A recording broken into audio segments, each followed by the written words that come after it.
What happened when medieval walls crumbled and invaders poured in during the years 1000 to 1500?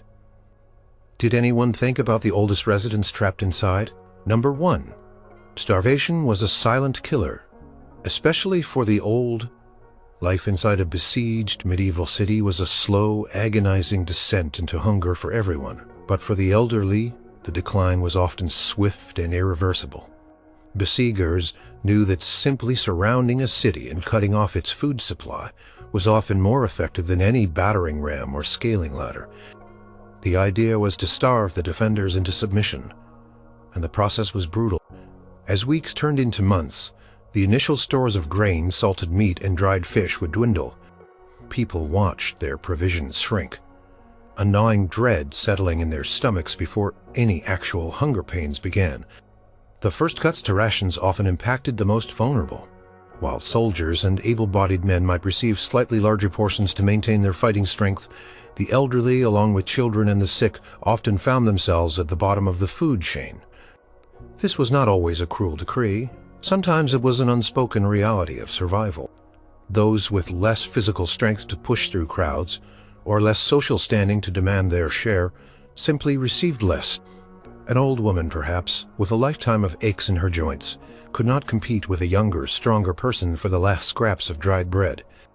Historical accounts from the siege of Antioch during the First Crusade detail how inhabitants were reduced to eating roots, leaves, and even shoe leather. For someone with few teeth or a weakened digestive system, such desperate measures were not just unpalatable. They were impossible to consume or process. A scholar specializing in medieval food history, Dr. Alara Vance, noted that the human body's resilience diminishes significantly with age, making the elderly especially susceptible to the effects of extreme caloric deficit. Their bodies lacked the fat reserves of younger people, and their metabolisms struggled to cope with a drastic reduction in nutrients. As starvation deepened, the very air inside the city would change. It would become heavy with the smell of desperation, a scent of fear mixed with the faint, unsettling aroma of strange, unidentifiable things being cooked over meager fires. People became gaunt, their skin stretched tight over their bones.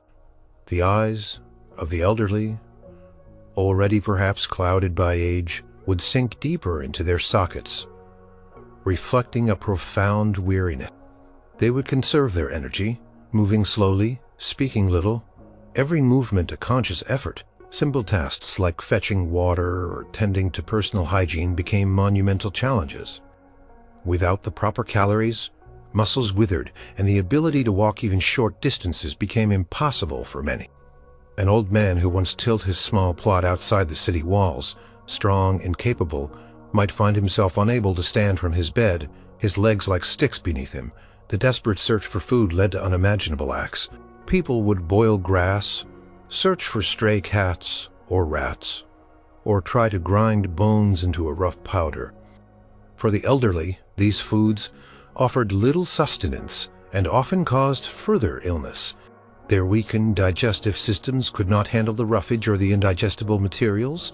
They might suffer from severe stomach cramps, vomiting, and diarrhea, further dehydrating them and draining their already dwindling energy reserves. Some chroniclers of the siege of Paris in 885 to 886, for instance, spoke of the extreme lengths to which the trapped populace went, suggesting that the elderly were among the first to succumb. As the siege dragged on for months, it was slow fading, not a sudden collapse. One day, an elderly person might be seen shivering on a doorstep. The next, they would be gone, their body too frail to sustain life any longer. The psychological toll of watching one's community starve was immense, and for the elderly who had perhaps seen multiple harvests and prosperous times, the sight of such utter deprivation must have been particularly crushing. They witnessed their grandchildren wasting away, their adult children growing thin and desperate. This emotional burden, combined with physical weakness, could extinguish the will to live.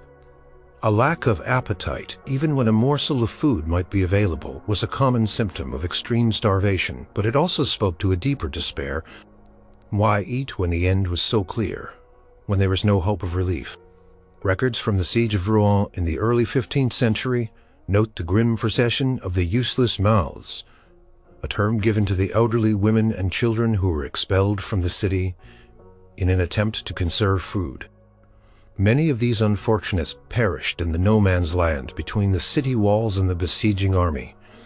Caught between two hostile forces, they were too weak to travel far, too frail to withstand the elements, and too burdensome for either side to truly care for. They died of hunger, exposure, or were simply cut down if they ventured too close to either camp. Even if food was eventually found or the siege lifted, the long-term effects of starvation were devastating for the elderly. Their bodies had been pushed beyond their limits. They might never regain the weight or strength they lost. Chronic illnesses previously managed could flare up with renewed ferocity. Their immune systems, already compromised by lack of nutrition, struggled to fight off even minor infections. A simple cold could turn into pneumonia, a scratch into a fatal infection. The damage done by prolonged hunger was not easily undone, and for those who had already lived long lives, there was little reserve left to draw upon. The experience of the siege of Cairo in 1073 to 1074, though brief, reportedly left many elderly residents in a state of irreversible decline. Even after relief arrived, as their bodies had simply given out, the starvation was a slow, deliberate form of torture designed to break the spirit and the body, and it succeeded terribly among the oldest members of a besieged population. Number 2. Disease spread rapidly, claiming the weakest first. The conditions inside a besieged medieval city were perfect breeding grounds for disease, turning already difficult circumstances into deadly epidemics. Overcrowding was a major factor, as people from the surrounding countryside sought refuge within the city walls, and as residents huddled together for warmth and security, the density of the population soared. Imagine narrow streets packed with people, shared shelters crammed with families, and limited open spaces becoming makeshift living areas. This close proximity meant that any illness from the common cold to more lethal infections could spread with terrifying speed. An academic study on urban medieval health, published by Dr. Thomas Richter, often highlights how easily pathogens moved through dense populations, especially when sanitation, always a challenge in medieval towns, collapsed entirely during a siege. The usual systems for waste disposal, like privies emptying into rivers or designated dumping grounds outside the walls, became unusable or overwhelmed. Human and animal waste accumulated in the streets, creating a foul stench and a fertile environment for bacteria and insects. The water supply became contaminated. Wells inside the city walls might be insufficient or become tainted by groundwater seeping through polluted soil. People might be forced to drink from sources that were not clean, leading to widespread outbreaks of dysentery and cholera. These diseases caused severe dehydration and rapid weakening, and for the elderly whose bodies already had less fluid reserve and weaker immune responses, such illnesses were often a death sentence. An old person suffering from dysentery might quickly become too weak to move, unable to fetch water or clean themselves, exacerbating their suffering and increasing the risk of infection for those around them. Adding to the horror, the dead bodies of both humans and animals often could not be properly buried. Fear of venturing outside the walls, or simply the sheer volume of casualties from starvation, violence, and disease, meant that corpses might lie in the streets or be interred in shallow graves, further contaminating the environment. The smell of decay became another oppressive layer in the besieged city's atmosphere. This presence of unburied or poorly buried bodies attracted flies and other vectors of disease, creating a cycle of infection that was difficult to break. Chronicles from the siege of Acre in the late 12th century describe the horrifying toll of disease, noting that more defenders died from illness than from enemy weapons. For the elderly, already frail from lack of nutrition and weakened by stress, exposure to such environments was lethal. Their bodies, less able to fight off infections, succumbed quickly, A simple fever that a younger person might shake off could develop into a pneumonia that stole the breath from an old person's lungs. Existing chronic conditions in the elderly worsened dramatically under siege conditions. An old man suffering from a heart condition might find his breathing increasingly labored due to poor air quality and constant stress. An elderly woman with arthritis would find her pain excruciating as cold and dampness permeated their makeshift shelters, and the lack of proper food meant no relief for inflamed joints. Without access to herbs, medicines, or proper care, these conditions spiraled out of control. Many elderly relied on regular care from family members or community support networks. During a siege, these caregivers might be preoccupied with defense, searching for food, or simply too ill themselves to provide consistent help. An old person needing assistance to move, to eat, or to maintain hygiene would quickly decline without that vital support. This isolation compounded their physical suffering. The stress of living under siege also took a massive toll on the immune system. Constant fear, lack of sleep, and the pervasive sense of dread weakened the body's natural defenses, making everyone more susceptible to illness. For the elderly, whose immune systems were already naturally less robust, this stress-induced vulnerability was particularly dangerous. Even if they avoided direct combat or starvation, the unseen enemy of disease would often find them first. They would fall ill with fevers, chills, and coughs, their bodies unable to mount an effective defense. The siege of Carcassonne in the 13th century is often cited as an example where disease became as much of a weapon as any catapult, wiping out large portions of the population with the elderly suffering disproportionately. Medical texts from the period, though limited in scientific understanding, sometimes recognize that the ancient and infirm were the first to fall to the humors when times were hard. The lack of basic medical supplies was another critical factor. There were no antibiotics, no readily available pain relievers, and certainly no sophisticated medical interventions. Injuries, even minor ones, could become infected and fatal. For an elderly person, a fall that broke a hip or leg meant almost certain death, not just from the injury itself, but from the subsequent infection and inability to move or seek help. Medieval doctors and healers, even if present, had severely limited tools to combat widespread disease in such dire conditions. Their efforts were often futile against the sheer scale of the epidemics. The grim reality was that once disease took hold in a besieged city, especially among the elderly, there was very little hope of recovery. The sick would often be left to suffer, or worse, isolated to prevent further spread, leading to even greater despair and neglect. The silent epidemic running through the population was a constant, terrifying companion to the sounds of battle, a relentless reaper that harvested the oldest and the weakest first. Number 3. Direct violence and massacres did not spare the old. When the walls of a medieval city were finally breached, or when a desperate garrison surrendered, the ensuing chaos and violence were indiscriminate. The elderly, despite their physical frailty and perceived lack of threat, were not spared.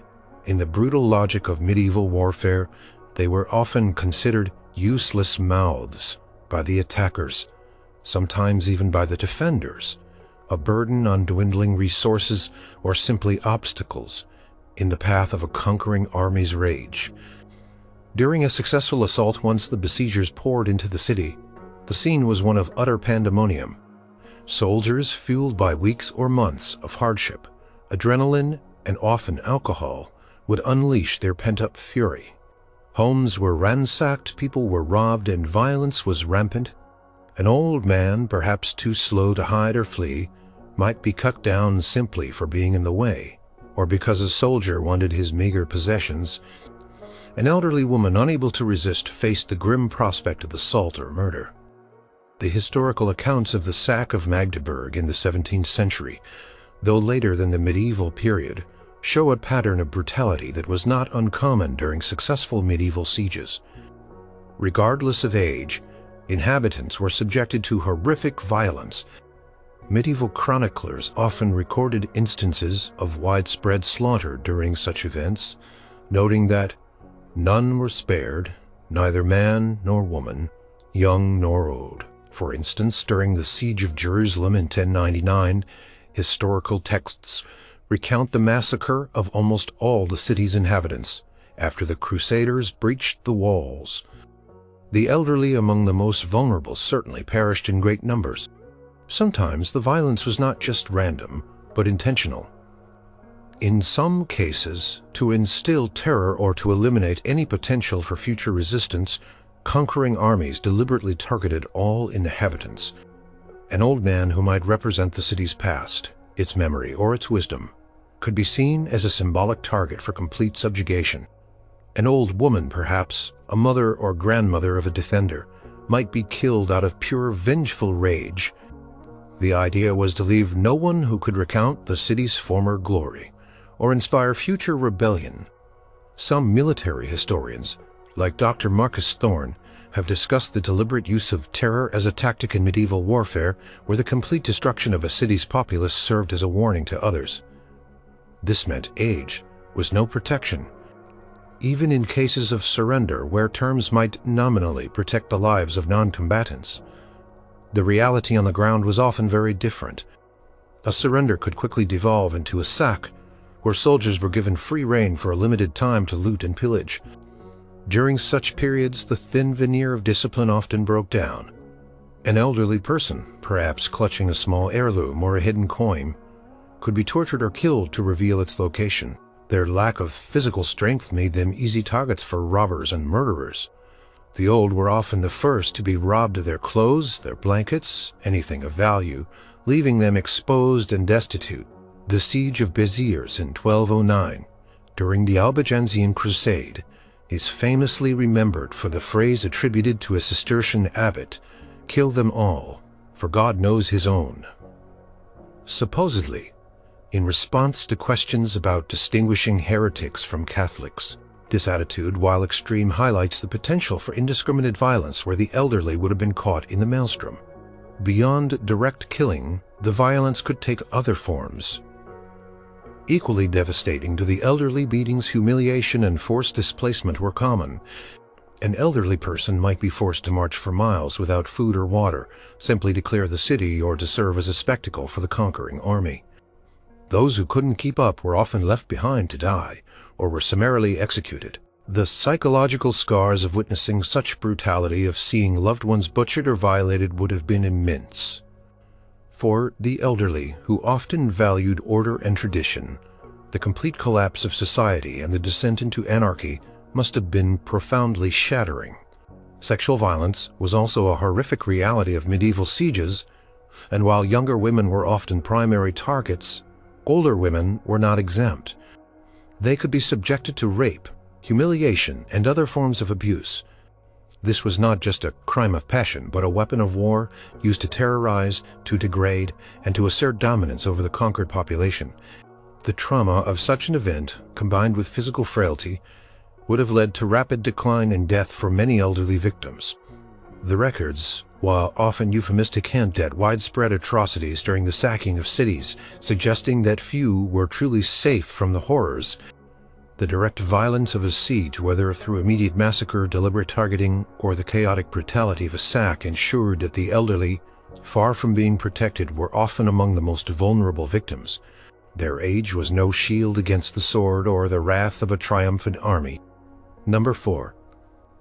Displacement meant a death sentence for many elders. Even if an elderly person survived the initial storming of a city, or if the city surrendered, the aftermath often brought a different kind of horror: forced displacement. Conquering armies frequently expelled populations from besieged cities. Sometimes this was to prevent further rebellion, sometimes to clear the area, or simply because they did not want to feed or house the conquered populace. For the elderly, being forced from their homes was often a death sentence. An old person, perhaps with ailing legs or chronic conditions, could not keep up with a forced march. Imagine a long line of people driven out of their homes, carrying whatever meager possessions they could manage, moving through unfamiliar terrain. The pace would be set by the soldiers, not by the weakest among the crowd. Those who stumbled, who fell behind, or who simply could not take another step, were often left to die by the roadside. They might be abandoned to the elements, robbed by opportunists, or even killed by their captors, who saw them as a burden. Historical accounts of population expulsions after sieges, such as those following the fall of many cities during the Albigensian Crusade in the 13th century, often refer to the grim toll taken on the weak and the old who could not survive the journeys. Exposure to the elements was a major killer. After being expelled, people would find themselves out in the open, vulnerable to rain, wind, and cold, or the scorching sun. An elderly person, perhaps with thinner skin, reduced body, fat, and a weakened immune system, would quickly succumb to hypothermia or heat stroke. They might have lost their blankets, their cloaks, anything that offered warmth or protection to looters during the sack of their city.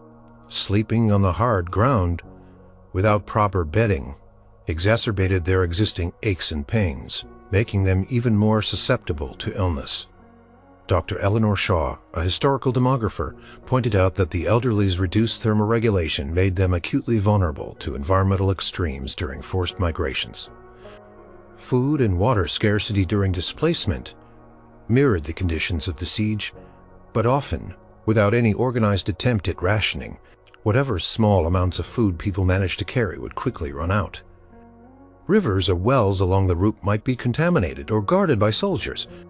An elderly person, already dehydrated and hungry from the siege, would rapidly weaken further. They might lack the strength to walk to a water source or to forage for edible plants, leaving them entirely dependent on others. If their family members were also struggling for survival, care for the most vulnerable often became impossible. They might be left to die, a slow, agonizing death from thirst and hunger. Separation from family was another crushing blow.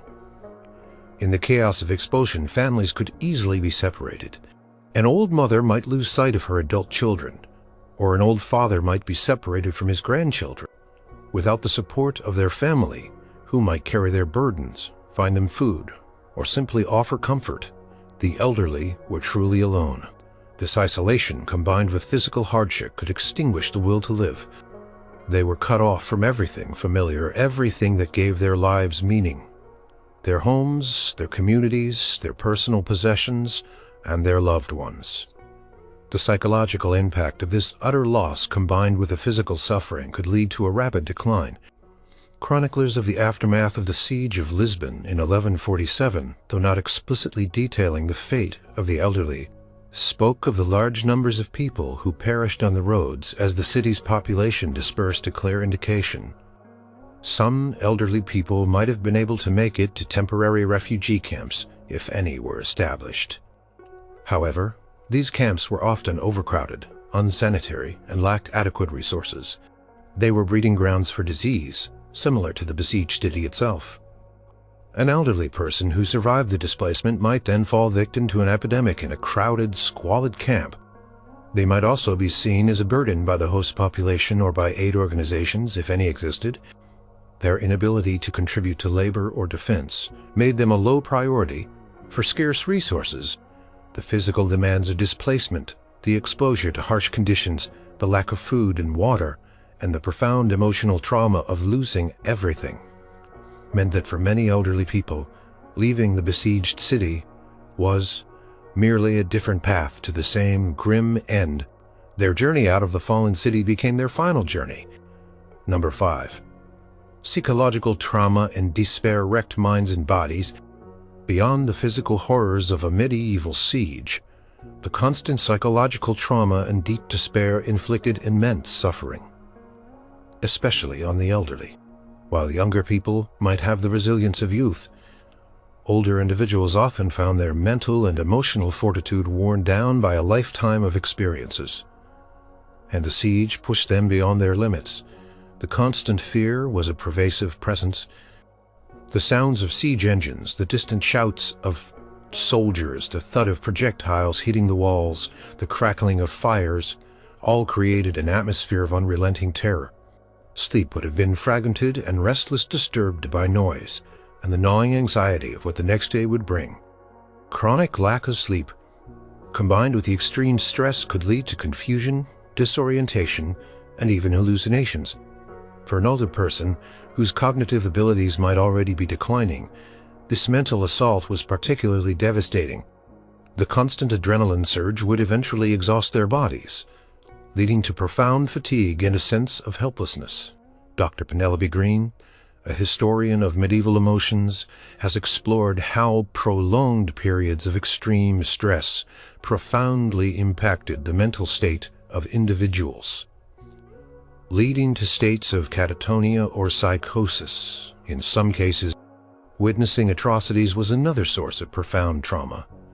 An elderly person might see their neighbors starve to death, their homes destroyed by bombardment, or their loved ones killed in direct combat. They might witness acts of brutal violence such as rape or torture if the city walls were breached. The sight of dead bodies lying unburied in the streets, the screams of the injured, the despair on the faces of those around them, all contributed to a suffocating sense of horror. For someone who had perhaps lived a long and peaceful life, seeing such utter inhumanity could shatter their worldview. The memory of these events would linger, if they survived, leading to what we might now call post-traumatic stress, but without any understanding or means of coping. The loss of dignity and autonomy was particularly crushing for the elderly. They might have been respected members of their community, heads of households, skilled artisans, or revered elders. During a siege, all social hierarchies broke down. Everyone was reduced to struggling for survival. An old man, who once commanded respect, might find himself begging for food, or unable to defend himself. An old woman who managed a large household might find herself utterly helpless. Unable to even fetch water, this stripping away of their roles and independence was deeply humiliating and could lead to a profound sense of worthlessness. Their lives, built on routines, traditions, and a sense of purpose, were suddenly meaningless. Hopelessness was a silent killer. As supplies dwindled, as disease spread, and as the besiegers seemed unbreakable, many lost all hope of relief.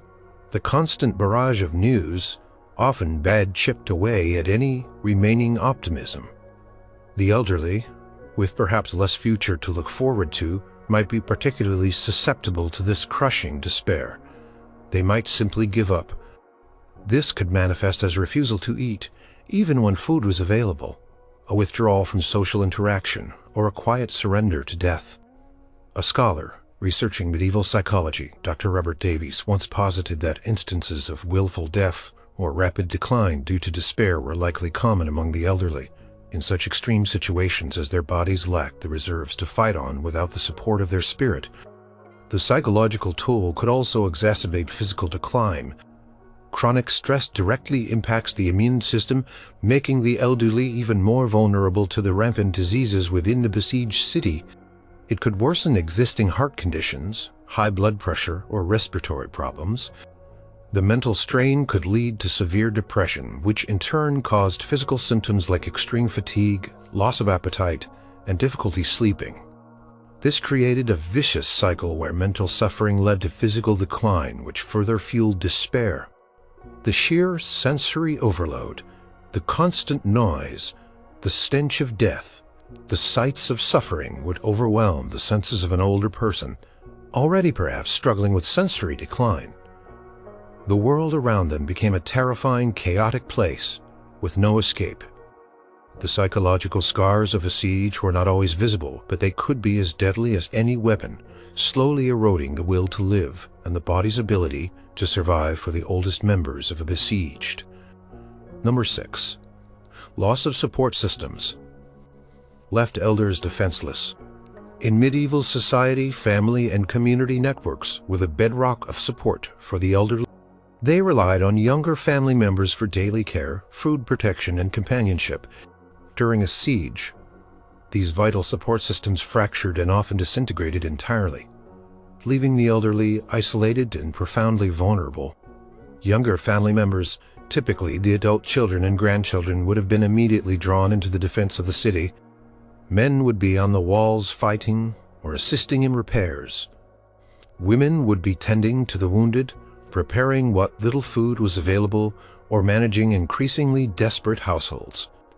These roles meant that the constant personalized care that many elderly individuals needed simply vanished. An old parent needing help to walk to the privy, or an elder requiring assistance with eating or dressing, would find themselves neglected as their caregivers were forced to prioritize immediate survival.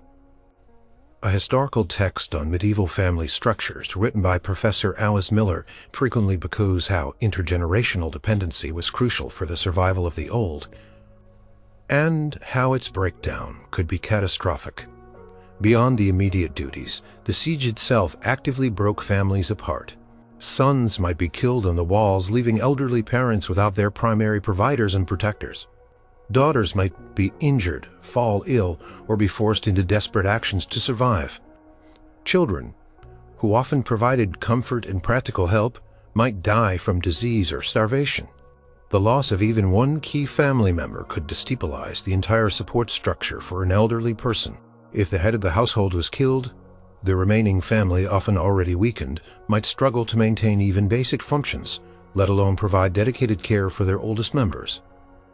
The siege of La Rochelle in the 14th century saw many families decimated, with the elderly often losing multiple generations of kin within a short period. Even if family members survived, the scarcity of resources meant that caring for the non-productive members of the household became an unimaginable burden. Every mouth to feed was a drain on dwindling supplies. An elderly person unable to contribute physically to the defense or the search for food might be seen as a liability. This was not necessarily out of malice, but out of the sheer desperation of survival. A family might have to make impossible choices, prioritizing the able-bodied who could fight or forage over the frail who could not.